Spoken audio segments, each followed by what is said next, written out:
कोई भी ग्रंथ जब प्रारंभ होता है तो उसका मंगलाचरण होता है। मंगलाचरण अर्थात मंगल आचरण, कि ग्रंथ का आचरण कैसा है, ग्रंथ है किसका।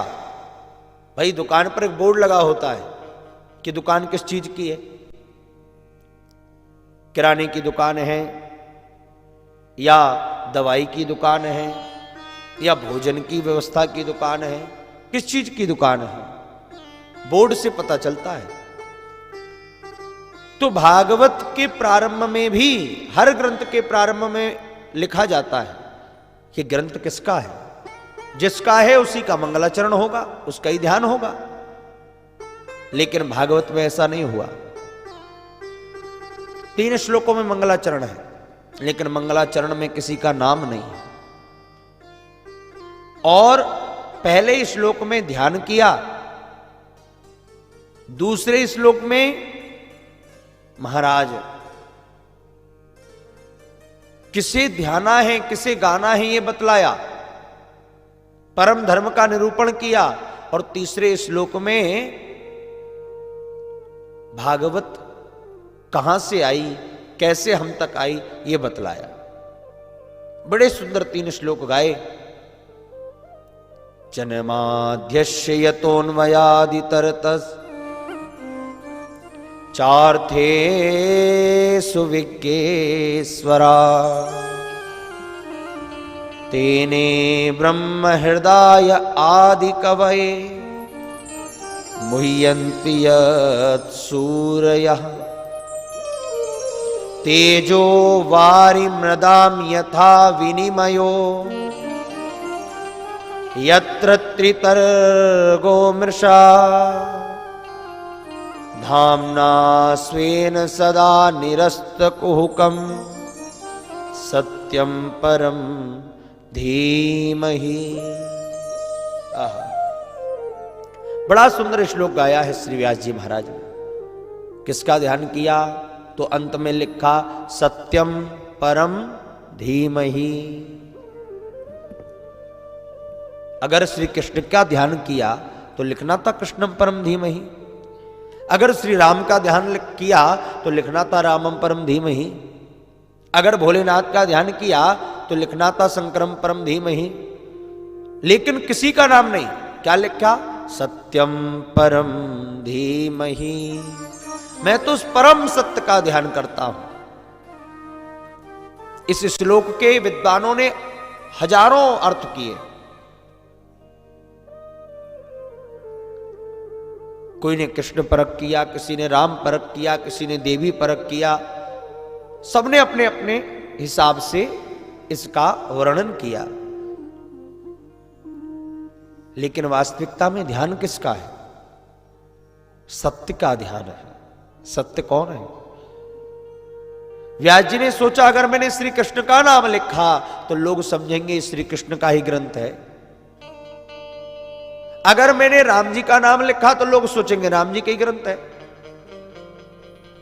अगर देवी का ध्यान किया तो लोग सोचेंगे देवी जी का ही ध्यान है, उन्हीं का ग्रंथ होगा। तुलसीदास जी ने रामचरितमानस लिखा तो सबका ध्यान करना पड़ा, खलों की भी वंदना करनी पड़ी, 84 लाख योनियों को प्रणाम करना पड़ा। व्यास जी ने सोचा हम क्या करें कि एक बात लिखने से सबकी वंदना हो जाए।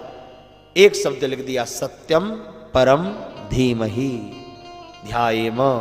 मैं उस परम सत्य का ध्यान कर रहा हूं। हम परम सत्य कौन है?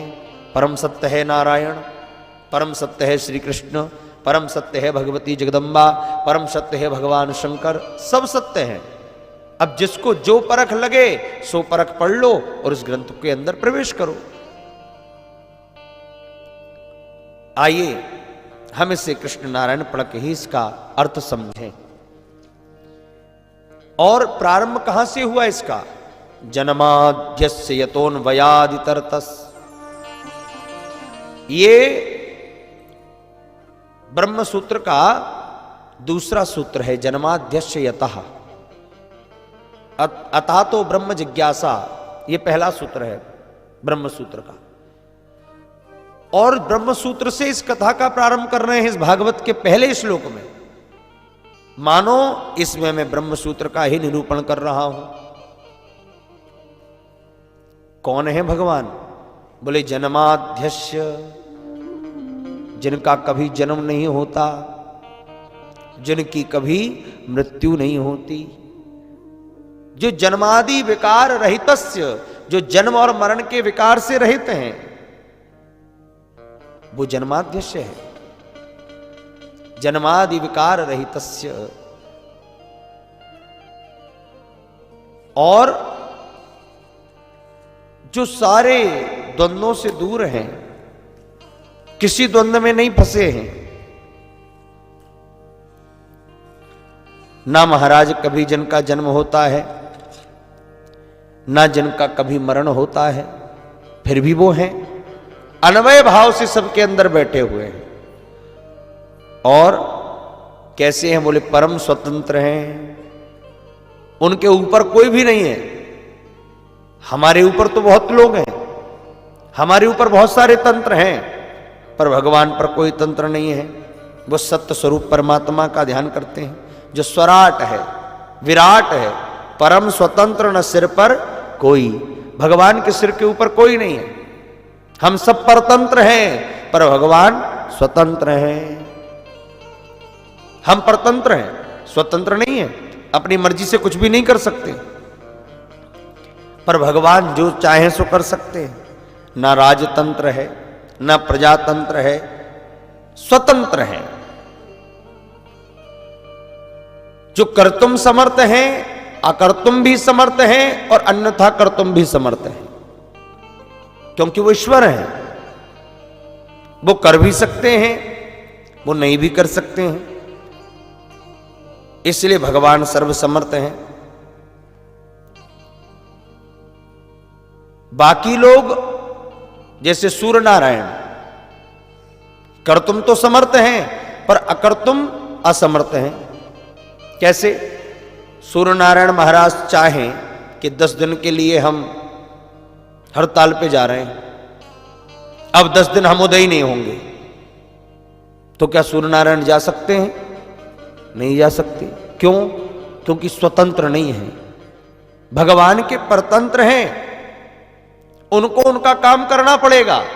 समय पर सूर्य को उदय होना पड़ेगा, समय पर अस्त होना पड़ेगा।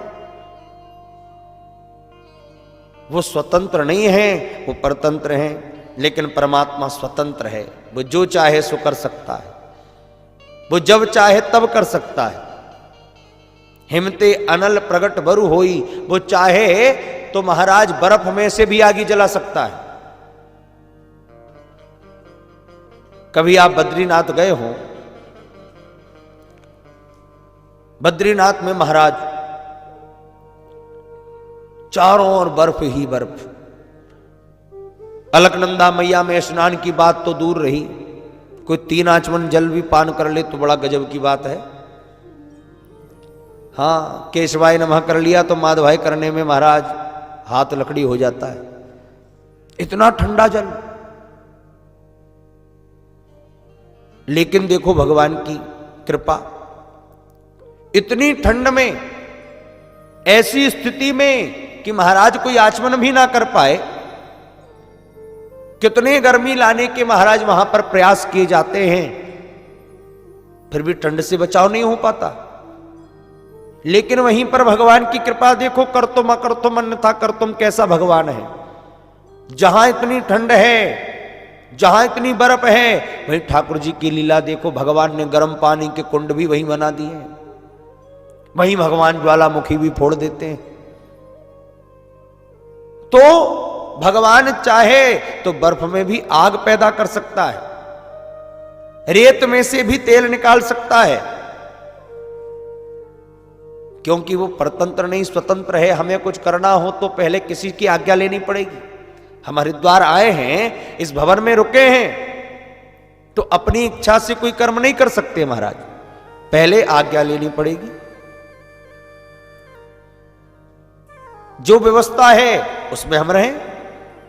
लेकिन भगवान स्वतंत्र है, उसे किसी की आज्ञा की आवश्यकता नहीं है। वो जब चाहे, जैसा चाहे, जो चाहे वो कर सकता है। जिसके संबंध में कहा गया तेने ब्रह्म हृदय आदि कवये मुह्यन्ति यत् सूरयः, जिसको देखकर बड़े बड़े सूरवीर भी मोहित हो जाते हैं। मुह्यन्ति, बड़े बड़े ज्ञानी लोग भी, जो ज्ञानी बनते हैं महाराज, बड़े बड़े ज्ञानी भी जब इसके विषय में पढ़ते हैं तो मोह में पड़ जाते हैं कि परमात्मा कैसा है। कोई पूछे ये कहां से शुरू हुआ, कहां से खत्म हुआ, कब से है, कब तक था, कोई और छोर आज तक पता चला? कोई नहीं बता सकता। अगर कहीं पर इति लिखी है ना, तो ये भगवान की इति नहीं है, ये हमारे ज्ञान की इति है। भगवान का समापन नहीं है, हमारे ज्ञान का समापन है। तो क्या उसको कोई नहीं जान सकता? बोले नहीं नहीं, जान तो सकता है। कौन जान सकता है? बोले जिसे वो जनाना चाहे।